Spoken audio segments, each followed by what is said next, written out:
Serial में आने वाला है एक नया ट्विस्ट। जी हाँ, अब यशदीप एक फिल्मी हीरो की तरह अनुपमा को अपनी बाहों में उठाकर ले जाने वाला है अस्पताल, क्योंकि अनुपमा की हो गई है तबीयत खराब और वो हो गई है बेहोश। जी हाँ, अब जब छोटी ने इतना सब कुछ कह दिया है तो अनुपमा इस सदमे को सहन नहीं कर पाई और वो बेहोश हो गई। जब वो बेहोश हुई तो सारा स्टाफ बहुत ज़्यादा शॉक्ड हो गया और बहुत ज़्यादा परेशान हो गया। ऐसे में यशदीप ने एक फौजी होने के साथ साथ एक बॉस होने का भी फर्ज निभाया। उसने अनुपमा को तुरंत अपनी बाहों में उठाया और अपनी गाड़ी में बिठाकर डॉक्टर के पास ले गया, क्योंकि उसके पास इतना समय नहीं था कि वो डॉक्टर या एम्बुलेंस का वेट करे, क्योंकि उसे अनुपमा जी की बहुत ज़्यादा फिक्र थी और वो अनुपमा जी से कहीं ना कहीं प्यार कर बैठा है। ये सब देखकर तो सारे स्टाफ मेंबर बहुत ज़्यादा शॉक्ड है कि एक को एकदम क्या हो गया। रजदीप जी जैसे अनुपमा को लेकर गई हैं, वैसे लगता नहीं है कि अनुपमा जी से कुछ दिन पहले ही मिले हैं या फिर इनका बस बॉस और एम्प्लॉय का रिश्ता है।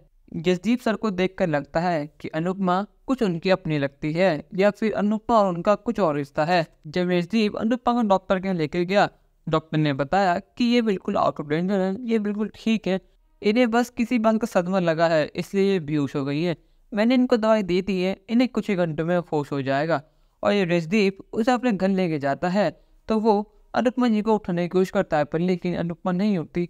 तो वो फिर अनुपमा को अपनी बाहों में उठाकर घर के अंदर एंट्री करता है। जब बीजी अनुपमा को इस हालत में देखती है तो बहुत ज़्यादा चिंता में आ जाती है। वो कहती है, क्या हुआ अनु को, एकदम इसे क्या हो गया, ये बेहोश की पड़ी है और तू इसे ऐसे क्यों लेके आया है।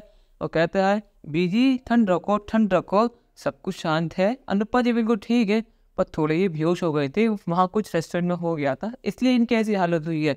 ये देखकर बीजी को बहुत आराम मिलता है कि अनुपमा को कुछ नहीं हुआ।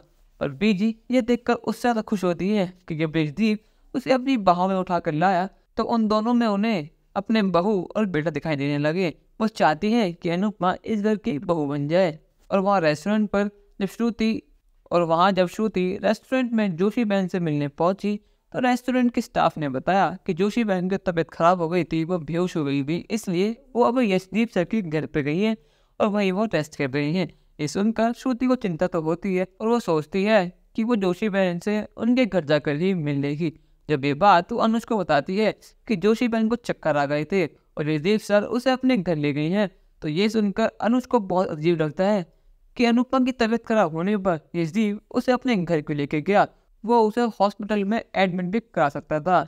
कहीं अनुपमा और यशदीप का कुछ चलता नहीं रहा। क्या अनुपमा ने भी मेरी तरह किसी और को अपना तो नहीं लिया? पर मेरी अनु ऐसा बिल्कुल नहीं कर सकती, मैं अपनी अनु को जानता हूँ। पर लेकिन उसके साथ रातों को घूमना, ये बात मुझे हजम नहीं हो रही। इन सब सवालों का जवाब तो बस अनुपमा दे सकती है। मुझे अनुपमा से मिलना होगा और मुझे चेक करना होगा कि मेरी अनुपमा ठीक है भी या नहीं, या वो किसी परेशानी में है। दोस्तों, अब आपको क्या लगता है, जब अनुज और अनुपमा मिलेंगे तो क्या अनुपमा अनुज को माफ कर उसके घर चली जाएगी और अनुज को अपने सारे सवालों का जवाब मिल पाएगा, या फिर आद्या इन दोनों के बीच का कांटा बन के इन दोनों को अलग कर देगी? अपनी राय हमें कमेंट करके जरूर बताएं और चैनल को नहीं है सब्सक्राइब तो कर लें। धन्यवाद।